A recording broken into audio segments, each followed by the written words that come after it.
ముళ్ళంగంతా ముసలమ్మ ఉండేది. దానిలో పొలంకి వెళ్తూ ఉంది. అప్పుడు వంకాయ ఎంత వజ్రం దొరికింది. వంకాయ ఎంత వజ్రం దొరికితే ఏమో గుమ్మడికాయ ఎంత గుడసాకి వెళ్ళింది. గుడసాకి వెళ్ళి బీరవాళ్ళ దాచి పెట్టింది. అప్పుడు తిరిగి పొలంకి వెళ్ళిపోయింది. టికెలో వచ్చి దొండకాయ అంత దొంగ చూసేసింది. ఏమో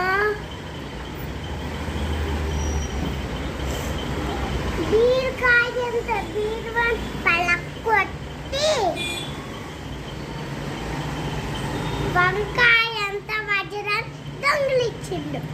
అప్పుడు ఏమో ముళ్ళంగంత ముసలమ్మ చూసేసింది.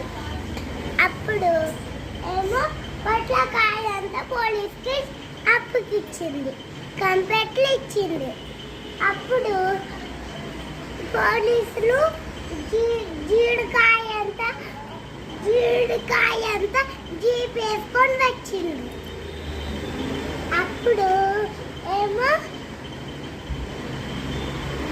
దొండకాయ అంత దొంగని పట్టుకొని వెళ్ళిపోయిండ్రు.